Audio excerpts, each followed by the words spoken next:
Guys, welcome to our first episode of Four Single Men, a conversation on a monthly basis of four gentlemen who are currently married with children, some with more, some with less. We are currently married, but for how long, we're unsure.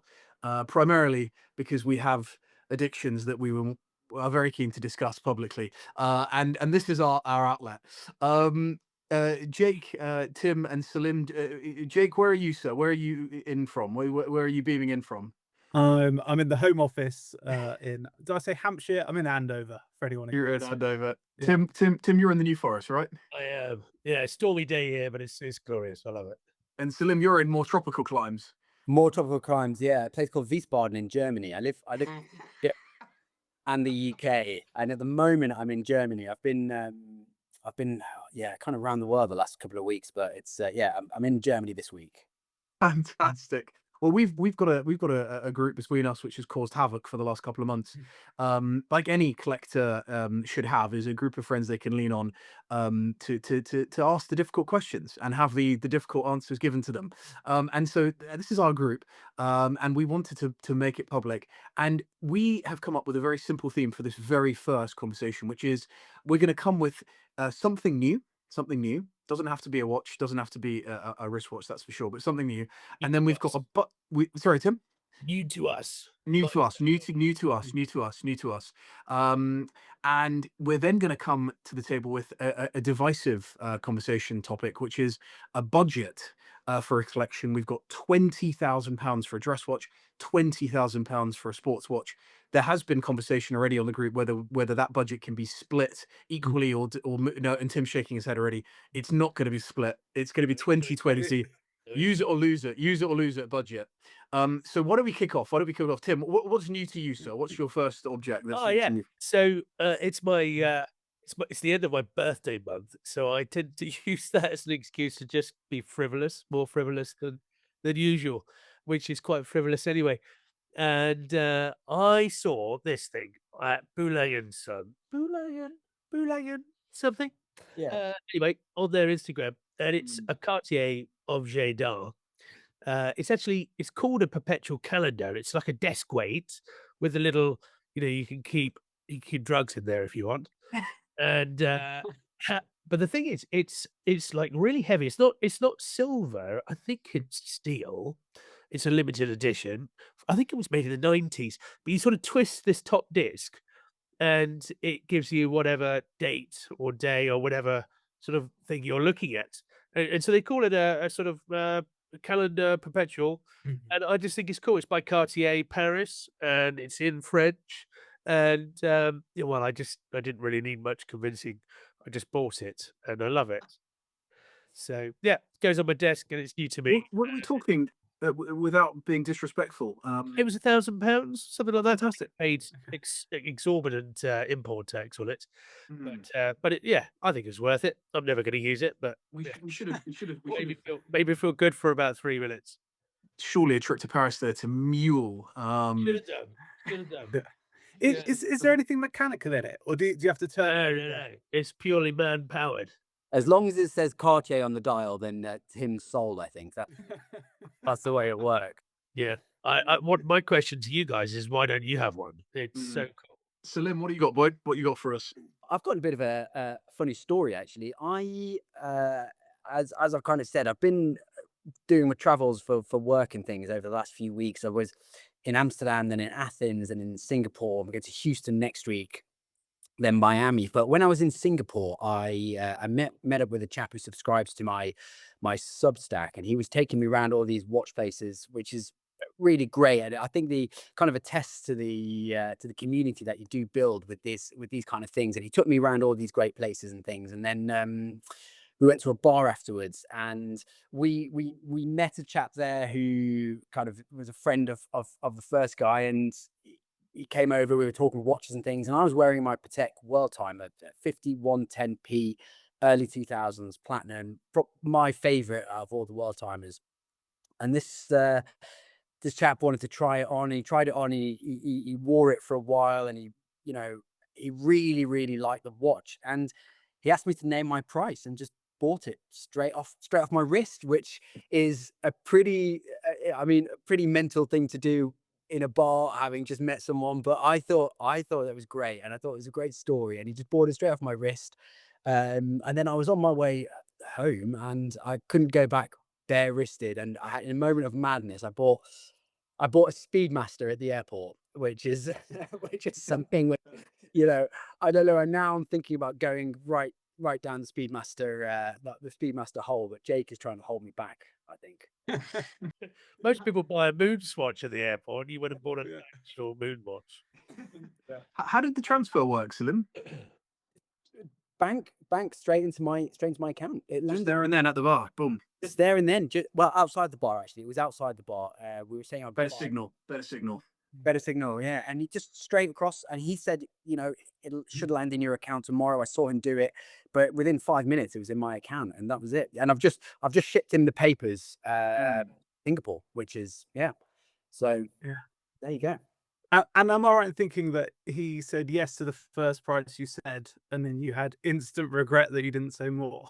Instant regret I didn't say more. I gave him a fair price, and instant regret that I should have doubled or tripled it. But he made less then. So yeah. But it was The coolest thing is that he will always remember that story, and he'll no doubt be telling his friends about it, and that's got to be worth 10%, surely.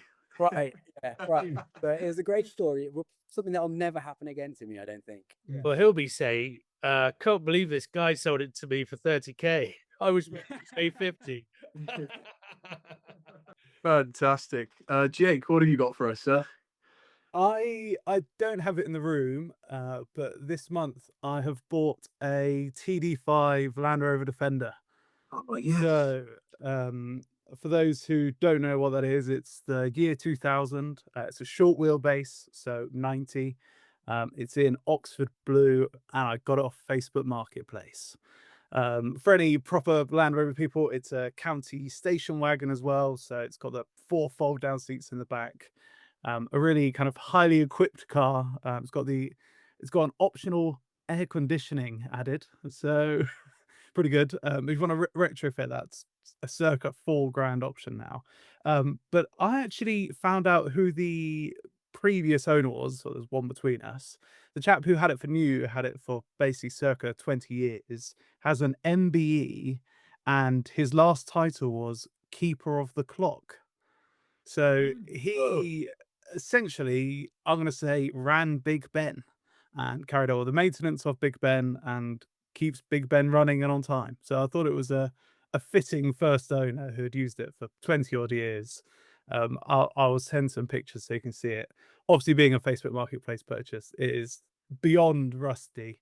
But I've taken on myself. Did the Big Ben project for the last 15 years, when it's been restored, like tip him over the edge, and he needed to sell because he's sort of knocked him off? Yeah, I assume that's what happened, but I didn't confirm. What does TDI stand for? Well, it's TD5, Yeah, which I guess is turbo turbo diesel, 5 gears? 5 wheels. 5 gears, I think. I assume it's 5 cylinders, but I actually don't know. Oh. And I don't, not to get too deep into it, but basically it's the sweet spot from an engine perspective. So anything after the TD5, they started using the Ford Puma engine, which is a van engine. But it's throaty enough that you can do 70 miles an hour. So yeah. And price point, because we've talked about Defenders over the years, if that is the model to go for, what are we talking? Have they been increasing in price? What's the range that you would look at if you were trying to pick? I mean, yeah, it's certainly increased over the last kind of like 5 to 10 years. Mine without the rust and sorted is probably a 20s, 25 grand car. I paid 13. Which I'm feeling smug about, but it's going into my Land Rover specialist in December, so we'll see how smug I feel in a month or two. But What puts me off, Jake? What puts me off kind of Land Rovers and things is just the idea of being on a motorway and having to pull over with the boys in the back and just in the freezing cold and having to be rescued. That's what puts me off. The old So this is my second TD5 I've owned. I feel confident it won't break down. Yeah. Like I'm super confident in the engine, Tim's face. Yeah. Like they're a workhorse. They will go and go. It will cause you other problems. So I've got quite a rusty car. I got it washed the other day, and my driver's seat is now quite wet. Um, so like, like there are other issues, but I think you'll get to where you want to go. You might be uncomfortable. You might be a bit wet. You might be cold, especially if you've got the optional aircon. But yeah, I feel confident it'll get to the destination. But actually, so it's a small car because it's short wheelbase, but I can fit 7 people in it. So I can put 4 in the boot, 3 in the front.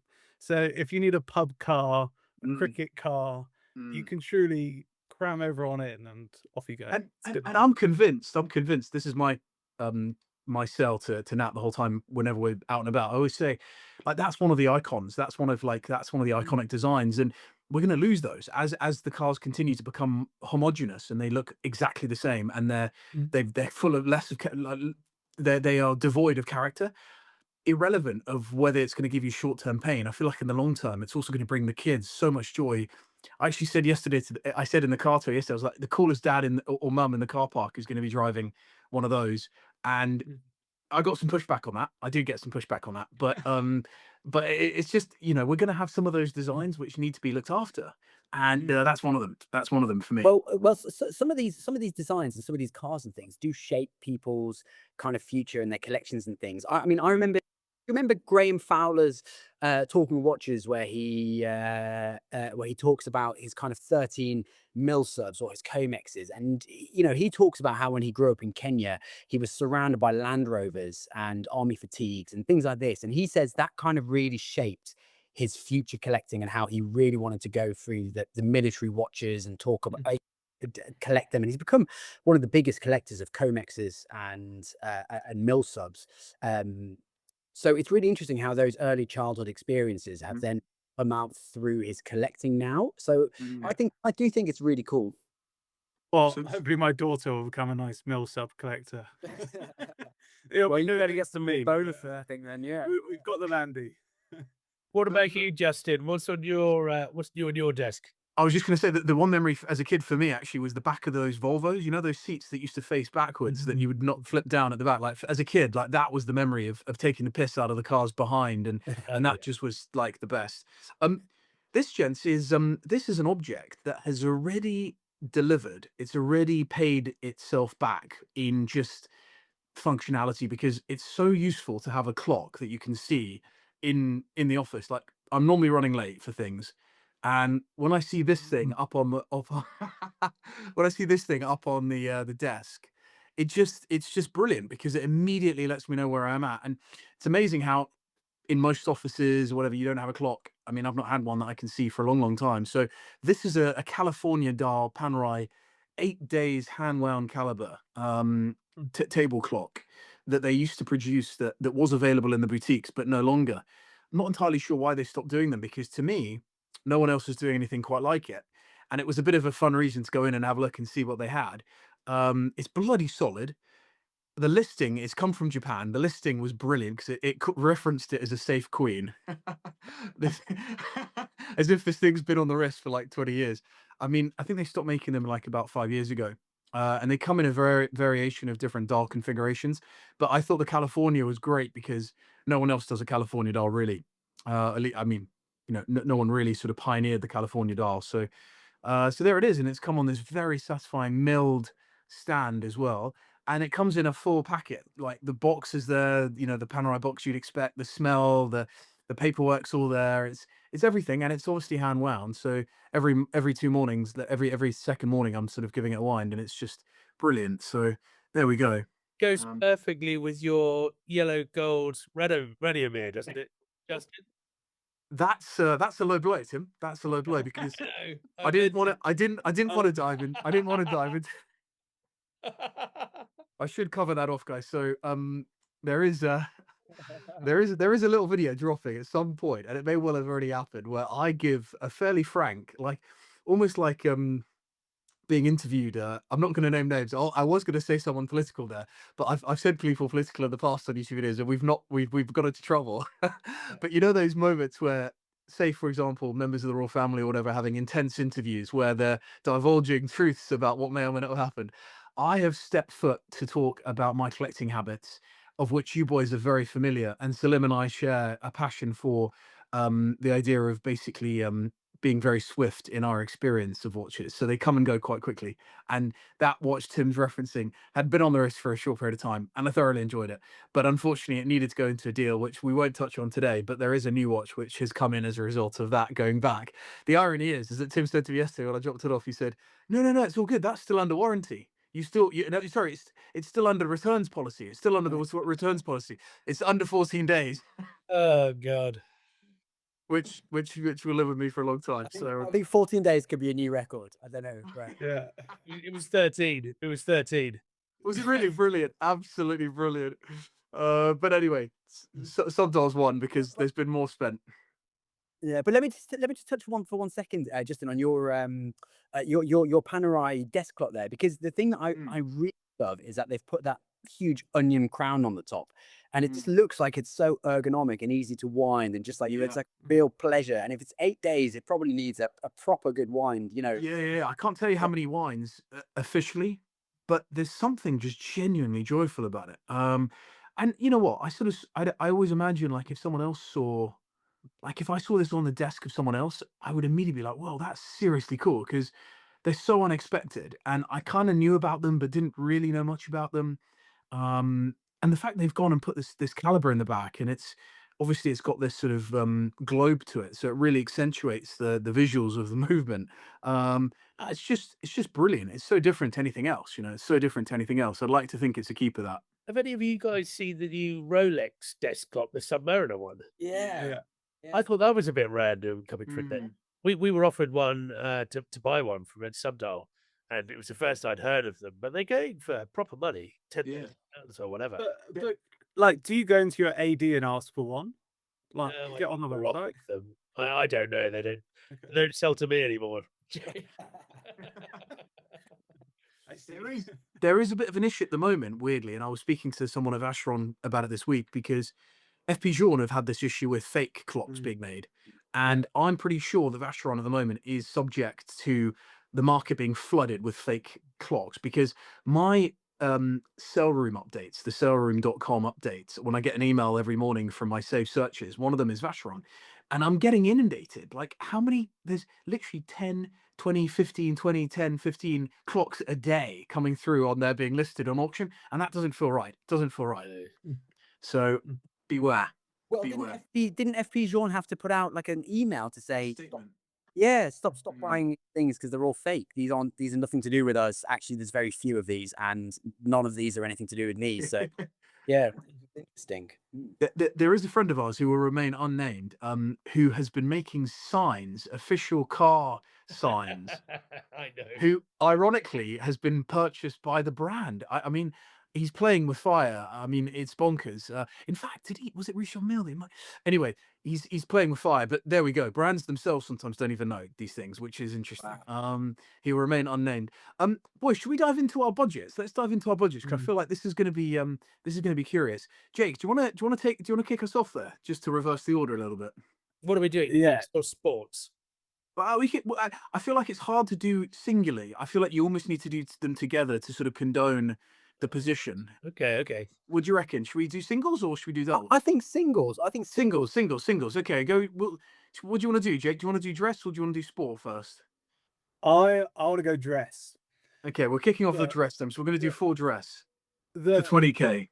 the perk of pairing them and not doing singles is my 40k budget makes more sense than my two 20k budgets. if that's okay, Tim. It's a little bleed, but the bleed's not that big. So today I've gone just super iconic. Like, I've not tried to think out the box or anything like that. I think I've gone for, if I had nothing today and I needed to buy two watches, these are the two I'd truly buy. So forgive me for that. I've gone through a few for dress, but I've landed on the 101 025, the Langhorne Stealth in platinum. You can get one of those for 20k, can you, Jake? If you had 40k in your bank account and you needed to buy my sports watch, you would be able to buy one for 20k. Right.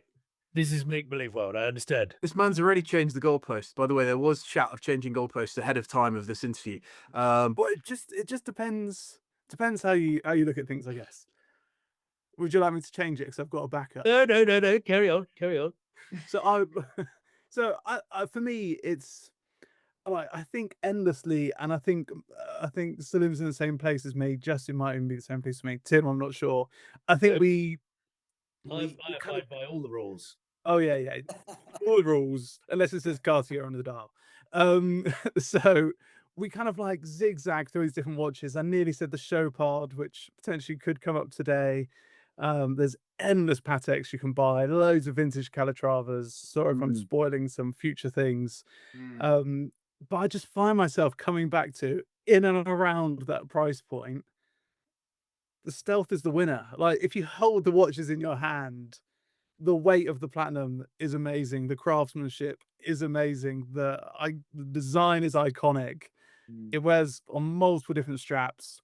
You could probably wear it in London and be fairly safe. It's the stealth. I appreciate I've broken the bank a little bit, but I think I draw back that favor with my sports watch.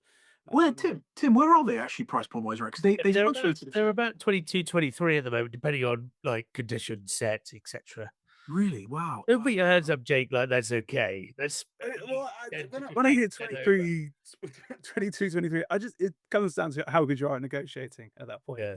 So for someone out there, that's a 20 grand for a full set stealth would be insane, because I don't think at the end of the day, that there is no other watch that I genuinely don't think we could think of another watch now that offers as much value than that. And don't forget, with the case in platinum, so the way that Lange would, of course, it will cost you a fortune, but to get that case brought back to life if it needed to be, they'll fill that case with material, not take material away. So it's never going to be a damp squib of a watch. It's always going to be right, and there's no loom or anything on it either. So you're going to get charge you £10,000 to do so, but sure. Yeah. And so are we saying we could get the white gold Lange one? So here's the thing with the white gold, right? It is, and I feel quite strongly. Obviously, Lange is like one of my huge loves, but loom on the Lange one is just plain wrong. I just it's so wrong that the hands. What I love about the stealth is just that monochrome look. You've got those hands that are just, they match the case, they match the dial. And when you put it on a grey suede strap, you've just got this incredible monochrome look. And I think you're right in that actually it's very easy that actually a Lange one is, when you get one in hand, it just feels so substantial. I don't know if there's another word to describe it other than substantial. It just feels so heavy, substantial quality. And it really does hug the wrist in an awesome way. And yeah, I can't tell how much is movement, but like in theory, the movement must have some weight as well. But so I was holding the 5196P yesterday at Subdial.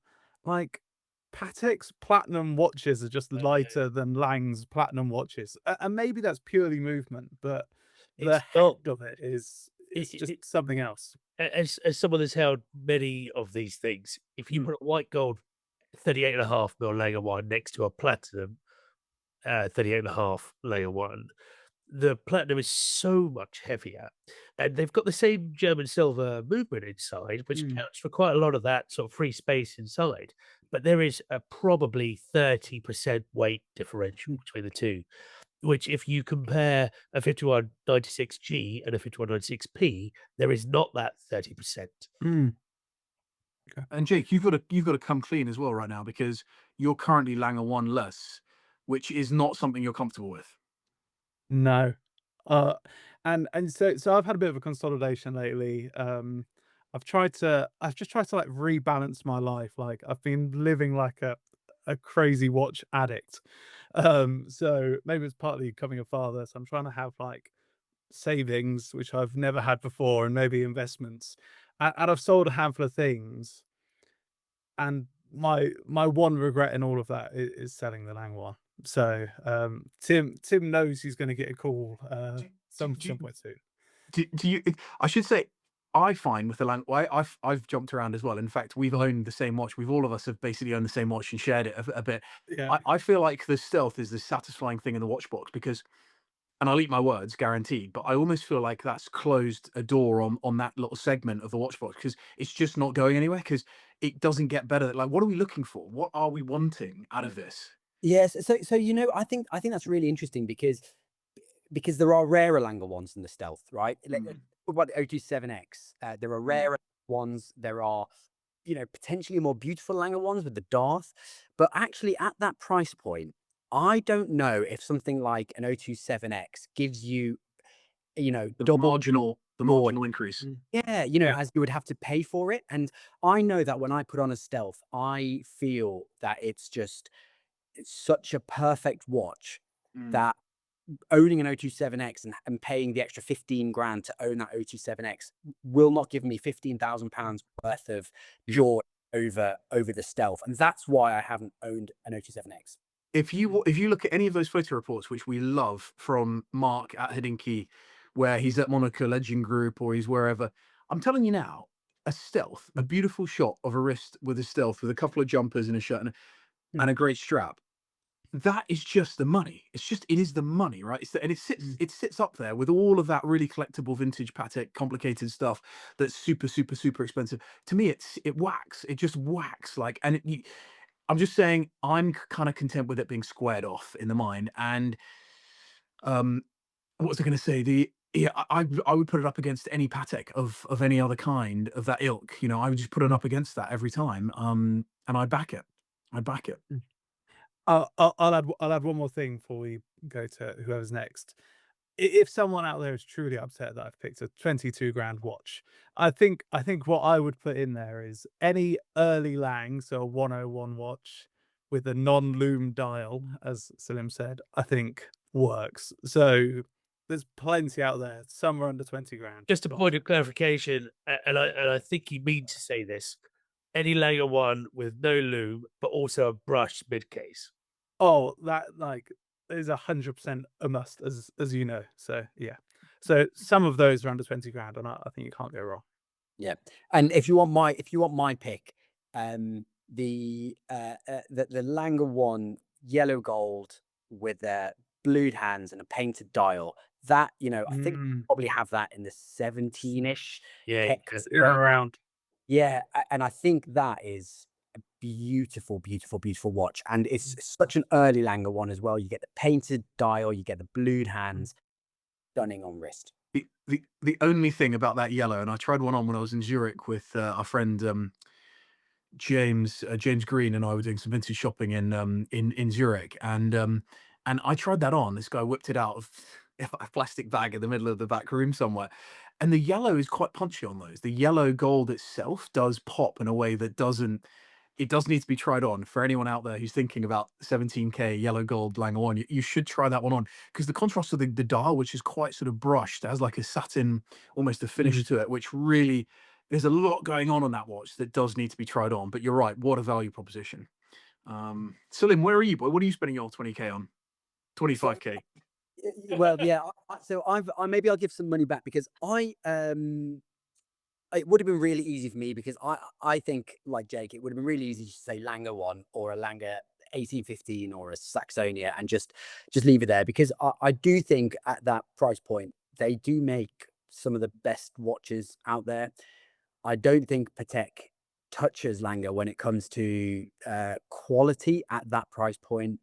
And I don't quite think we're in the range of independence when you get there. I think things like Laurent Ferrier are probably a touch higher than 20. So I wanted to stay within the rules. So I was thinking back as to what has brought me joy. I like you say, Justin, I have kind of been through quite a few watches and I was trying to think about what has brought me joy over the last few years. And believe it or not, I have landed on a Grand Seiko. And this is probably going to be something completely unexpected. But when I was in Japan, I bought a Grand Seiko, and it was one of those from the Elegance collection with like a really nice small case. It was one of the SGBY 013, and that had kind of a really nice shimmering white dial. It wore really well, but that's not the one I'm choosing. I'm choosing a similar one, but it's called the SGBY 005. And that watch was made as one of 22 watches, and it is the Elegance Collection case, and they've put the cherry blossom dial, but they've made it in white, and they've put that dial in this watch. So you've got this incredible cherry blossom dial in white in this incredibly thin watch. It's 8 millimeters thick with a 44 millimeter lug to lug, and it wears incredibly well on the wrist. One of 22 ever made, and it was made for this I don't know if you guys have been to Japan or not, but they have these incredible department stores where you go in and you get lost, and they did this collaboration with a department store. They made 22 of them, and that's about it. And there's one for sale at the moment on Chrono24 at 12K, and I've been kind of umming and ahhing as to whether to buy it or not. But you will never see anyone on the wrist.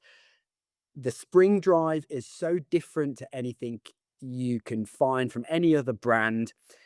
They've taken all the stuff that I hate about the Grand Seiko. So there's no bracelet, because the bracelets are rubbish. The power reserve is on the back. It's just a very clean, beautiful dial. The case is thin. It wears really well. So I've gone for the SGBY 005. Yeah. That's cool. That's very unexpected, Salim, to be honest with you. Yeah.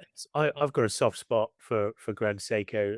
I always have. I mean, I'm a bit of a vintage Seiko guy, actually, and there's something about that brand that a lot of people turn their nose up at because it's a Seiko and it sounds cheap, but they are so good sometimes. And you had me where you said it was 8 millimeters thick, which actually is very, very thin for a Grand Seiko. They really struggle to stay in that sort of height dimension that I think is acceptable for watches at that price range. And as you say, they struggle with bracelets as well. So not being on a bracelet is not a bad thing. Yeah, no, absolutely. And the other thing that I wanted to, something that you wouldn't see anywhere else. So, if we're talking Lange, we're talking Patek, we're talking the big brands. If you were going to have a watch which is a limited edition of one of 20, it would be, it'd be costing you 50, 60 grand to get that watch, and to have the finishing of Grand Seiko with the hands and things like that, and to own a one of 20 watch at 12 grand. So I can lend Jake a bit of money for his stealth. I think it. I'm getting an O27X. Yeah. Thanks, Salim. Yeah. So I think it is really nice, and I've been hovering over that. Yeah. I didn't see that coming either. The thing we've got to remember, though, and this is a good place to air it, is that show anyone on the street a Lange 1, or even ask them what that name means to anyone. I mean, Lange means nothing to anyone outside of our own little space. And so the Lange 1 still, even though we are comfortable with it, we've seen it, we've handled them, they still do carry that cachet of being like an insider thing, because no one's got a clue. And I don't think anyone will for the next decade or two, which is, no one will know what Grand Seiko is, I don't think either. But I think it's a reminder that actually we are so close to it that it's hard to recognize that most of these brands will just fall away at the wayside when it's a public conversation. Yeah. I was just going to add for that case. So I've never owned a Grand Seiko, but every Grand Seiko I've nearly bought is that exact case. We've got a friend who's got that amazing blue dial, and it just wears so well. I've got one question though. Yeah. Does it have the Grand Seiko logo stamped on the crystal on the case back? No, and that is the other thing that I can't stand, is when brands put like anything on their open case. But to be honest, I much prefer closed case backs, unless you've got something incredible to show. Yeah. Then well, you just close the case back. But there's another thing I really can't stand, is when a brand puts their, and this is the reason why I haven't bought a Tiffany blue Tiffany 5711 for That's the reason, is it? That's the only reason, Yeah, of course. yeah. Yeah. But no, They're about 22 grand, I think. Timboy, where are you at? Break it to us. Oh man, it's difficult being me, because I see hundreds of watches I want to buy every month. And so Mm. it depends which day you ask me. But today, the dress watch in that price bracket that I've owned before and that I miss is the Vacheron 1955 Ultra Thin in platinum. And it's a watch you know, Justin. Yes. I know well, and I've owned it and I've loved it, and I sold it for a stupid reason. I sold it because I was turning my nose up at the time at Vacheron because they they were, I guess they were labeling me a dealer, which I don't really see myself as, to be honest with you. I'm just a watch collector that's part of a business that deals in watches, and yeah, they annoyed me and I got rid of it, and I do Did, regret it. did I buy it from you? Did I buy it from you direct? You did, and then I bought it Mm. back, if you Mm. remember, and then well, I ended up selling it through the business, and it's gone to a good home. But I Incredible miss watch. that watch. And Incredible watch. one of the things that I love about it, not just the thinness, the case size is great. It's 36.5. It's like 4 millimeters thick. Open case back. Somehow they managed to get sapphire hands, dial, movement, sapphire in 4 millimeters, 4.5 or whatever. But it's got this openly dial. It's a two-hander. I'm a sucker for a two-hander. I don't need a second hand in my life anymore. I find it quite agitating. And it has this sort of beautiful electric blue indices that you don't really see until it catches the light, and it's just so good. It's so good. It's based on an old pocket watch. It's based on the ultra fine pocket watch from the 20s, 30s. But the case, I'm just looking at it again now. It's just, I remember I showed it to someone from Piaget actually, and he was like, this is their savoir faire. He was just like he was dropping to his knees in front of this watch because he turned it to the side and you see it. It's less than a coin. It's less than, and the case, the lugs are integrated to as one like a monoblock case construction, like singular piece of white gold. And you're right. The thing is, those markers, they're not blue, they're not purple, they're somewhere in between, and they're really quite modern. And the movement, I mean, it was just insane. So I'm totally with you. So you can get those gold ones. You can get the gold versions for like less than 8, less than 7. What I've learnt is that buying a watch that's very, very similar to the one that you really want, it's just a recipe for disaster. It's like there's the value aspect of it. It's 90% the same watch, but I will look at it every time and think, I wish I had the platinum. And the platinum is very, very rare. It's very hard to get a hold of them. I'll get another one in time, but I do regret that, and I think I'm a little bit pig-headed, which is not surprising for me. But I miss it. I think it's a good watch, and it was about a year ago that we sold it, maybe 18 months, but it was about 16.5 grand that we sold it for, and I think there hasn't been another one on the market since. I've been looking, so that's my price point, and so I've got 3.5 grand to share, to spare rather, according to Jake's rules. Yeah. I mean, Winding. the first time I met you, Tim, you were actually wearing that watch. But you were wearing it on this really nice blue strap. I don't know if it was a Molokhan strap or, but it just really kind of with that opening dial and those indices just really popped. And it was a real stunning watch. And I remember you took it off your wrist and we met at the old Subdial headquarters. Yeah. Maybe it was about 3 years ago or something, and you kind of took it off, and it was the first time I'd got hands-on with one of those, and I couldn't believe just how thin it was. It was, felt almost impossible. I'd never handled a watch that thin. So it really was I think it was a record holder at the time in 2010 or 11, maybe, when it came out. Right. And it's still in the top 10 thinnest watches. Yeah. What a great pick. And I think you got it from Japan originally, because I think maybe. That's The one right. watch, great call. Yeah, great watch. And where have I Go gone, on, James? Justin. Where have I gone? So originally, when I stuck to the parameters, I backed my negotiating skills against Tim for this one because it's referenced as 21,450, but I think I could get it for 20. And it is the Lange 101030, the white gold grey dial, Oh, that's good. because that combination has always been my second, very close second choice to the Stealth. because that gray, you just don't see many deep gray dials, generally speaking. And the way that they've highlighted the date window, I think just celebrates the design even more. Um, and I just don't think you can go wrong. That watch looks intriguing on someone who's like a curious, like 30-year-old versus, a 70-year-old in any environment. That watch just looks really thoughtful, really thoughtful. And it's watch only, but I mean, I think it's a keeper, so I'm okay with that. I I mean, that was gonna go. Sorry, sorry, I was sorry. What gonna was say it? that watch has incredible provenance. Have you had that watch? It is my yeah, it is my in fact, I bought and sold that watch to Tim, probably Very three times now. Yeah, that exact watch. And yeah, I just even last night I was talking to Jake and I was saying to him, Jake, I really miss my 030. That white gold grey dial is just so great. And Jake said to me it would be insanity to buy it back again. So No, no, no, no.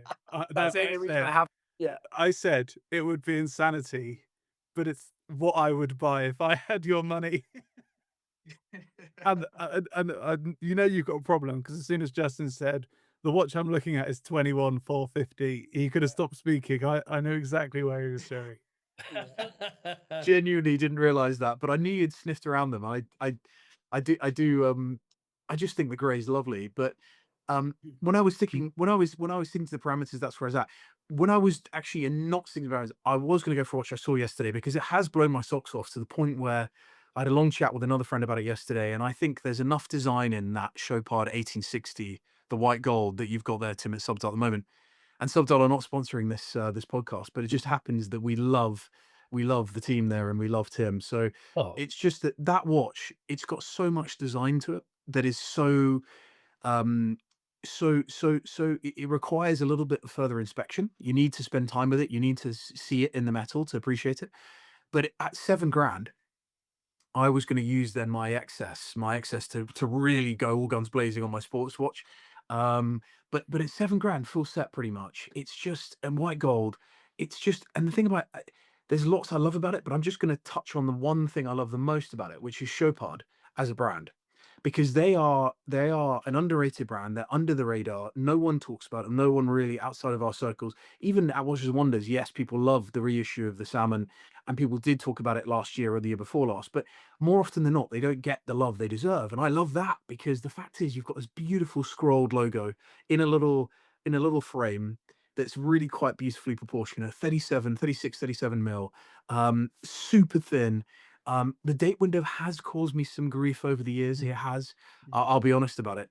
But actually now when I look at the design, I think it's pretty coherent. I think the way that it seamlessly goes from the central circle to the sub-seconds to this indent, and there's a slight camber to the date as well. It's a slight external camber like this, like it radiates out slightly. It's not it's not a rectangular block. There's just it's just magic, absolute magic. So that's where I'm at. I mean, I agree that Chopard are doing some incredible stuff, and I've been talking to one of my other subscribers about it, a guy called Jith, who's in the States, and he is a huge Chopard collector, and he's got perpetual calendars. He's ordered the new titanium black with the orange hand, Yeah. Alpine Eagle, and I must admit that I have not really looked at Chopard very much until he started bringing that to my attention, and we were discussing as to why Chopard don't quite get the attention it deserves. And in my mind, it was almost because the LUC side of things and the Chopard side of things are almost quite difficult to separate, and I don't quite understand how it works. Can you just explain to me how that works as part of the brand? What's the LUC side? What's the Chopard side? What's going on there? I mean, it was just that the sort of grand Seiko, if you will, of the Seiko offer was like 1994. Michel Parmigiani was bought in by Carl Frederick Schauffele, who's the co-president of Chopard, whose family bought the brand. So his dad bought the brand before him when he was a young child, and they just wanted to use the founder's name in LUC to elevate that offer. And he spent 4 years developing that 196 caliber, the micro rotor caliber for Chopard, and that was the foundation for them to launch the LUC collection. So that salmon that Tim sold me, that was pretty much one of the first watches that ever existed from the LUC family. Um, as far as how they're positioned now, I mean, you go into the boutique and you wouldn't know there's a difference. They're not like there's no separate space. They're all together. There's no separation in that sense. But what I should say is that Ferdinand Berthoud, which is that elevated, independent, quote unquote, independent brand, that probably now, I think it's fair to say, you might correct me on this, Tim, but the number of man hours spent on those watches could well be the most amount of time spent on any watch by hand in the independent sector right now than any other. That Ferdinand Berthoud, which is Carl Frederick Schauffele's next project, it could well be the most underrated, underexplored independent right now. It's incredible. I mean, I only just got hands on with a Ferdinand to the Oh, FB. you've got one in for sale. We sold it instantly. Oh, really? And so I did a lot of research into it, excuse me. And wow, I mean, the attention to detail is insane. It's absolutely insane. And it's beautiful. It all comes together. It's not just you know how sometimes you look at a group of Forzi and you think that is technically the best thing I've ever seen, but I'd never wear it. An FB is something altogether different. I would adore having one of those if I could. Superb. And I get the sense as well, like he loves watches. Godfrey Schauffele, like I find it funny. I've never met him before, but people who met him have said he's a nice guy. He wears these suits with these very strong shoulder pads that make him look sort of, and he's got double-breasted lapels. But he's so well, he's so well composed. He always looks so serious. I always think he's a very elegant man, but very curious at the same time. And then the brand is it's just delightful. They've also got quite a lot of focus on sustainability and like mining gold in a sustainable way, and I just think they've got a lot going for them, and I just really love the brand. I was walking back from the gym this morning thinking, I could collect 1860s. I think I would have fun collecting just 1860s, which is a big statement to make, but anyway, that's what hit me today. So those are my two options, but I think the Lange one, on balance, I'm going to go for the Lange one and play the game as we agreed to play it. So Jake boy, hit us off. Where are we at with the sports watch? Where are you at? Well, I think you've all picked quite interesting stuff, and I said I was staying with the icons. I'm going 1016. My addition to this is, depending on how much money you have, I think I've got 18 grand. I would go as early as possible, and I'm going to say as tropical as possible. So you can get a full caramel dial at 30 grand.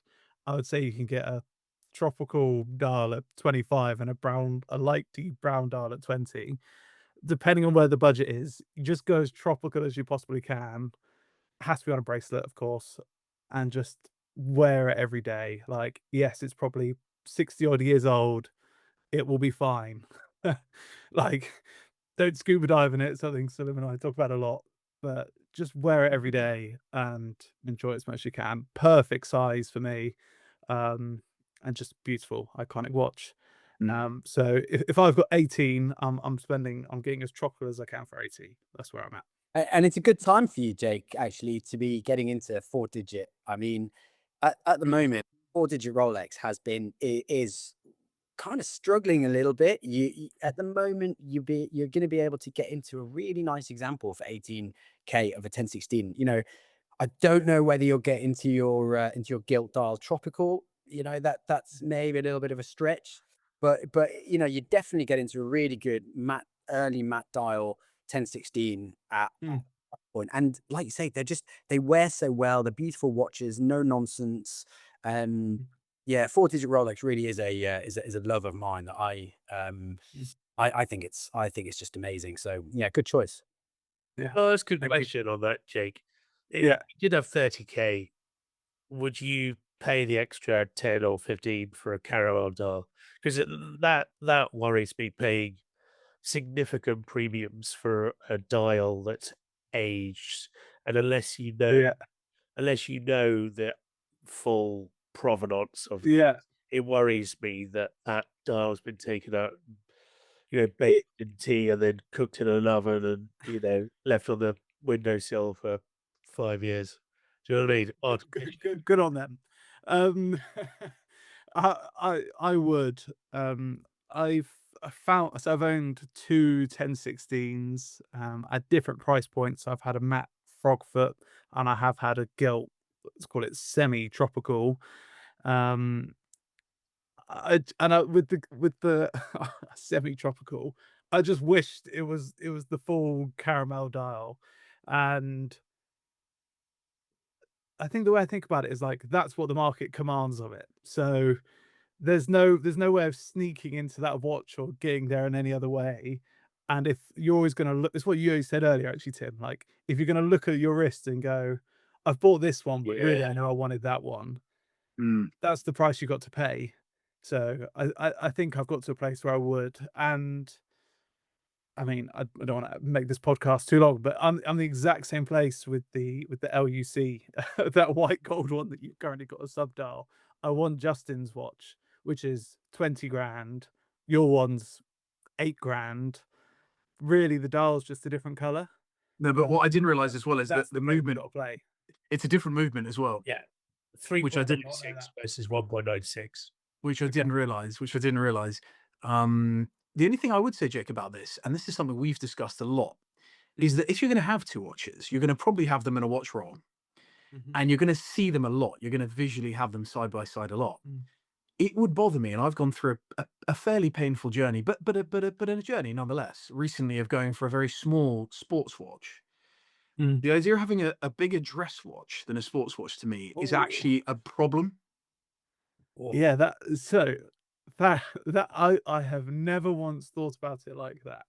But I have had in a watch roll for quite a few years now a modern Explorer from 2002 and a Lang 1, and I literally haven't had that thought once.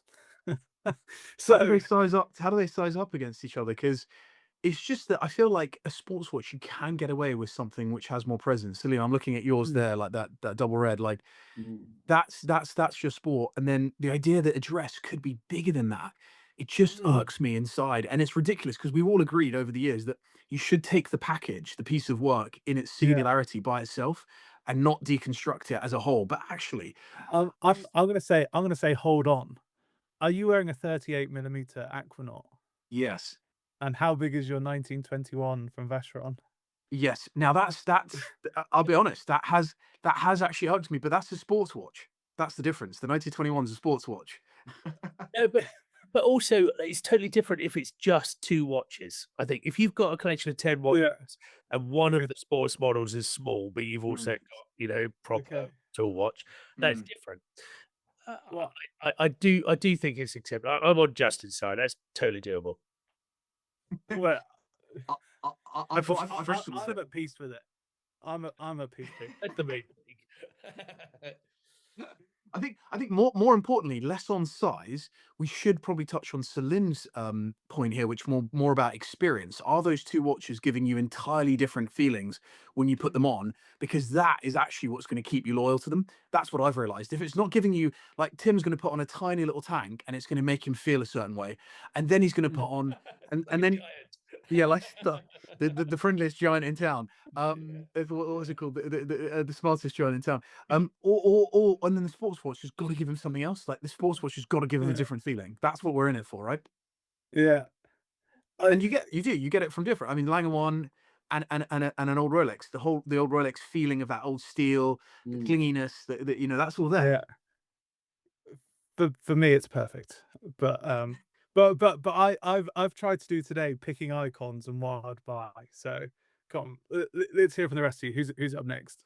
Dylan, what's up, boy? Yeah, so I mean, I knew Jake was going to do Langer 1 and a 4-digit. I just knew he was going to do that. So I tried not to do Langer 1 and a 4-digit because when I told Emma I was going to do this podcast with you guys, she said, "Well, you just need to pick a Langer and a vintage Rolex, don't you?" And I told her that I wasn't going to do that. That's funny.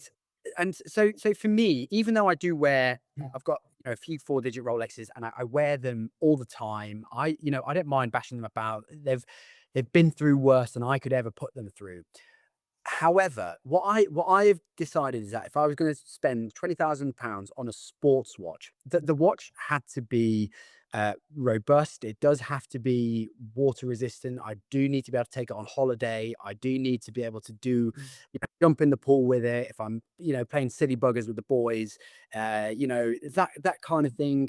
It just has to happen. And unfortunately, you do think twice. If I was going to jump into the sea with my double red now, although I know he could probably handle it, it's just not replaceable. I couldn't send it off to Rolex and get a Mark IV dial back. The hands would be ruined, all of that kind of thing. So although I much prefer the originals of things, I am going for a modern sports watch, and that is going to be the 50 Fathoms.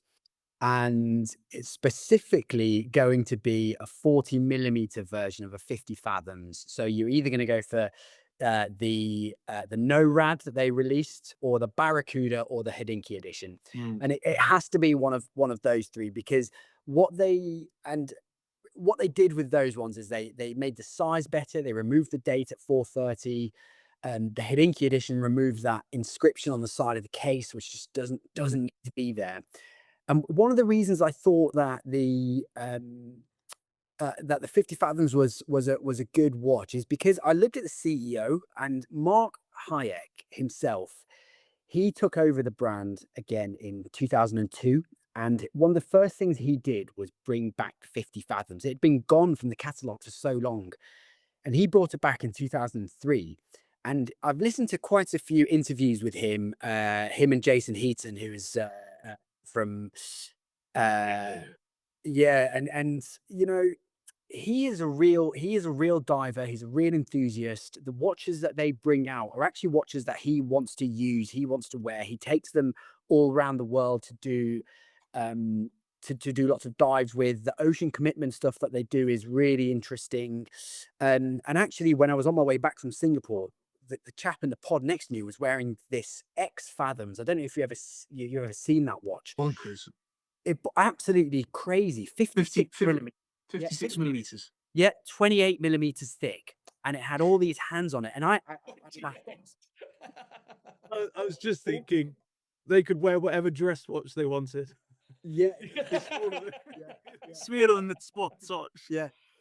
But it's a watch you want to talk to someone about. And so I stopped and I just said to him, listen, I've just seen your watch, and that is not a watch that someone wears if they're not deep into it. And it turns out that he was a huge Blancpain collector, knew Mark Hyatt personally, pulled out a watch roll with all sorts of other Blancpains in it, had been diving in Indonesia, was on his way back from there, with this watch. And actually it made me think that if you're gonna go for a sports watch and have something that could definitely live with you, it was going to be one of those 50 Fathoms. We're all thinking, which one are you having?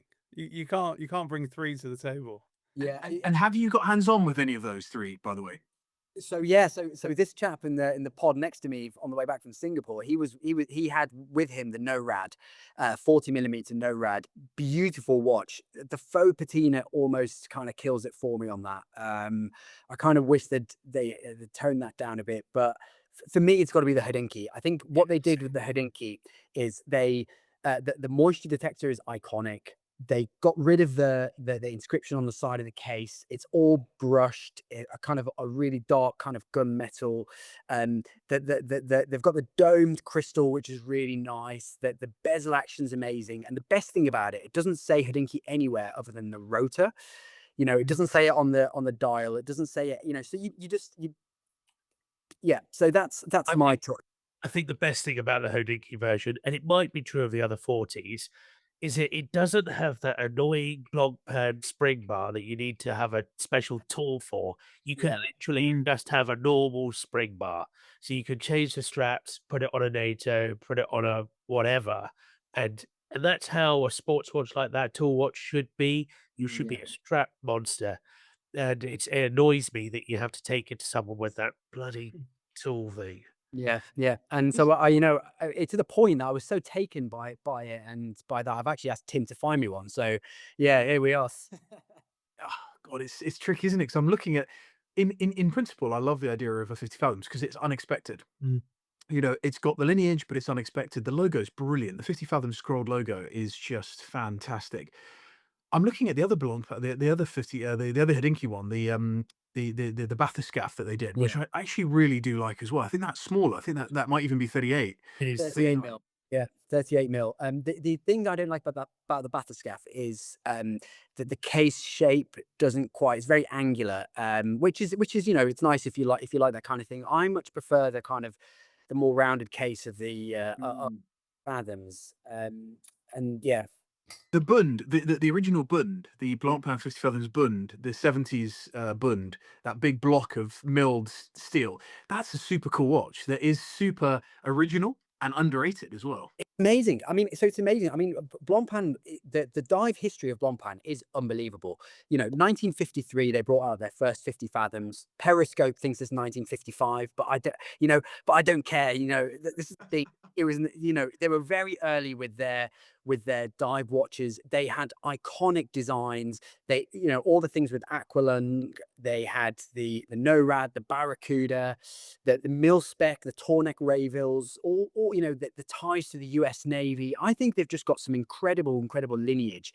And to be able to wear a modern interpretation of that, knowing that you've got the history with something that can kind of withstand anything and is different, different to a Submariner, it's different to a GMT.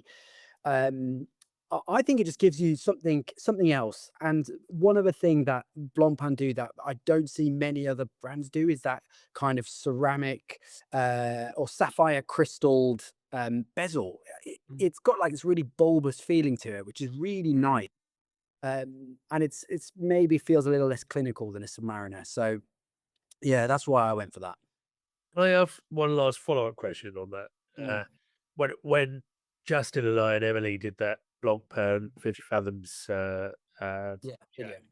I did a lot of research into Blancpain, and one of the things that a lot of people talk about that brand, they say that it's horlogerie, and it's probably a chat for another one of these. But do you think it's horlogerie? So I heard one of the interviews I did hear with Mark Hayek, so the CEO of Blancpain, is why do you not bring out a cheaper version of your dive watch? You can definitely make a cheaper dive watch. And his response to that was there are cheaper watches there for people who want to enjoy that. And our positioning within the Swatch group is that horlogerie. And he even said that they test every single click on the bezel. They test it, and they test it both for sound, for feeling. So every single watch and every single of those 120 clicks on the bezel. So I It's don't worth know. 10 grand. Yeah, so it's worth 10 grand, right? But I don't know. I think finishing wise, there's no doubt that you've got better finished watches out there. You've got your Langers, you've got your Independence. So I don't know, but I definitely do think they're better finished than, for example, Rolex or Omega, Panerai. But is it worth the extra 10,000? I don't know. The new 42mm traditional 50 Mm. fathoms, there are things about that design, like the case inscription, that are not comfortable. But I think on balance, I might be in on the traditional non Fotina, because for me, the deal breaker is the Fotina in any shape or form. That's a deal breaker. But I'm with you, Salim, because actually what you're looking for with your sports watch is genuinely one that you can wear on holiday. And to me, if it doesn't have a screw down crown, I just don't think it qualifies as an option for me, because I want to be able to get in the water with it. So I'm with you. I'm curious about 50 fathoms. I really am, and I think you'd wear the hell out of it. I really think you'd wear it a lot. Well, 42 yeah. mil, 40 mil, 40 mil, 42 mil max, but you'd wear that. Yeah, and I don't understand why Blancpain don't make a regular production 40mm, 50 fathoms. Get rid of the date at 4:30. Make the date at 3 o'clock. Get rid of the inscription, the case back, and you've got a winner. You really do have a winner there for those people who want that dive watch and robust watch, but don't want to wear Rolex, right? Have you sold, Tim? Have you sold you had a dinky one in recently? Has Oh, it got? yeah, it's sold. Yeah, we got another one coming in, which is Ah. going to Salim. Did the previous one? The previous one was a friend of ours, a Yes. mutual friend of ours. Yeah, brilliant news, brilliant news. And what did they go for? What sort of roughly did it end up selling for? Just out of 17 interest. to 18, 17. something like that. Yeah.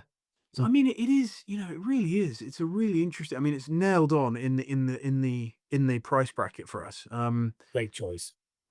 I'm looking at the bathyscaphe thinking it looks like nothing else. The dial looks like nothing else. It's got, Yeah. the raised, the blocks of loom on the markers, like the markers are blocks and then the numerals are blocks. I'm looking at that thinking that's pretty fresh. Like that doesn't look like anything else. They're a It's lot not cheaper like, as well. Yeah, they're a I lot know, cheaper. I know I've just eaten my words about Fotina, but I'm looking at it thinking, God, that is a great looking watch that could be worn a lot, and it's 38 millimeters. I mean, I think Jason Eaton wears that watch more than any of his others. I mean, he's not here to Yeah, defend he himself, does. but Yeah, for a yeah, man who loves tool watches, that's a yeah. big statement. He does. And can I just tell you that the history behind this moisture detector that they've put on the dial? Because the first time I heard about this moisture detector, I was like, how stupid is that? If there's water in my watch, I wouldn't know about it straight away. But when these watches were issued, these were almost like your tank. The divers weren't allowed to go home with these watches. It was like you got in the morning, you grabbed one of these mil specs off the shelf, you put it on, and it was a way to tell that if the diver before you had got moisture in the watch, because what you didn't want to do is get in the water and actually try and use it, and then all of a sudden it had been full of water, or there'd been moisture inside. That moisture detector was there to tell you if the previous diver had got moisture in that watch, had they forgot to screw the crown down or something like that. So these watches were not owned by the people that dove. They were owned by the Navy. They were issued in the morning, given back in the evening, and that's why the moisture detector was there. So I thought it was actually quite an interesting way of coming up with a solution. Yeah. Very cool. Tim, where are you going Oh, with your sport? man. I keep changing my mind on it. There's another watch I miss that I've owned, which is a bit of a cliche, I suppose. It's a 1680 red with a ghost bezel. That's a great watch, but I don't know. I'm sort of done with Rolex. I really am. Like vintage, modern. I'm just a bit done with it.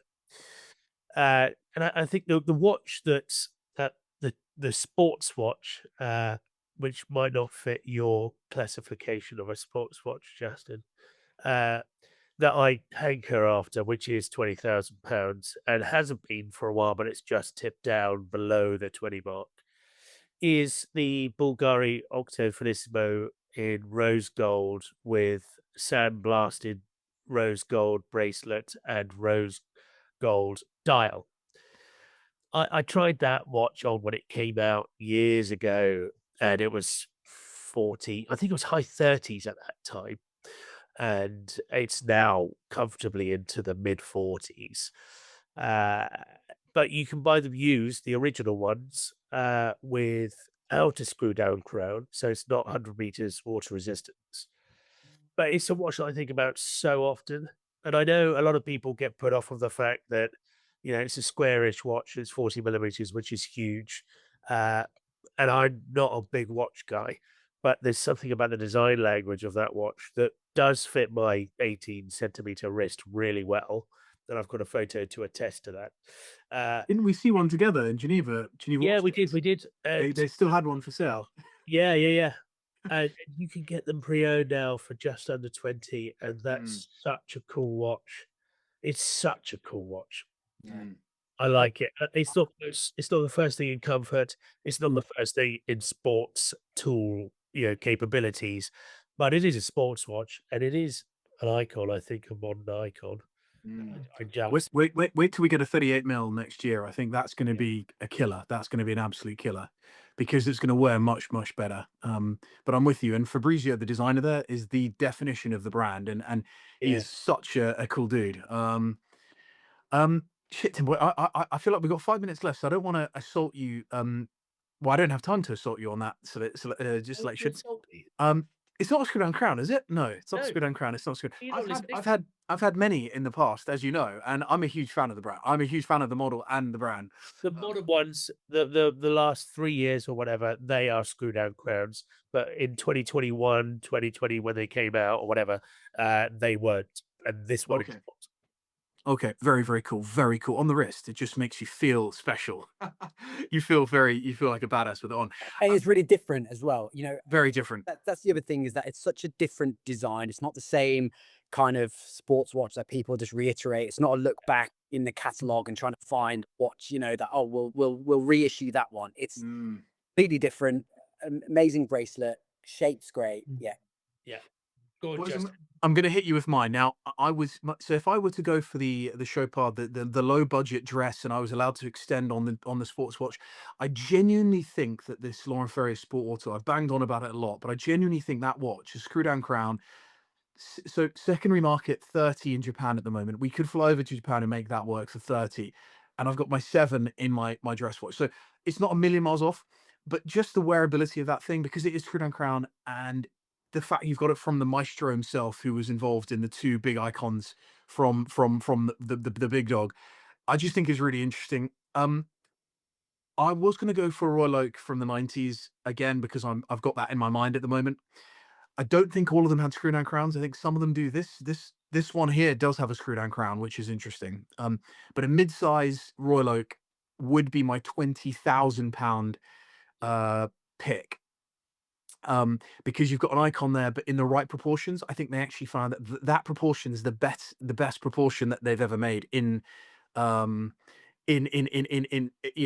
It wasn't the first edition, of course, the jumbo, but this was better.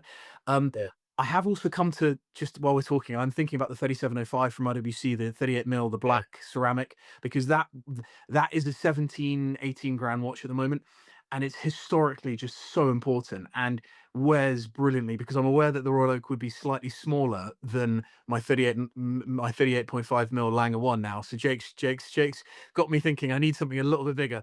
So I would have 2 38mm watch, because I think actually 38mm for me is my absolute perfect size.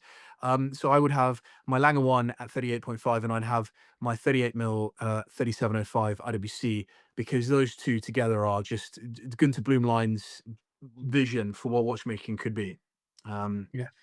You're a hypocrite. He is. That's what you are. Very Any good. comments on that before we leave, gents? Any comments on that before we leave? I think it's No. a great bombshell to end on. Okay. All right, boys. Listen, that has been great fun. I hope everyone's enjoyed watching this. God knows how the edit's going to look, guys, because we are experimenting here. This is episode 1. If you would like to see episode 2, please get in the comments below and be as abusive as you want on any of us as individuals, as men, as fathers, as husbands, as watch collectors. And we may or may not see you for episode 2. But let's see how we go. It's a nice post. Cheers, Cheers, mate. guys. Cheers.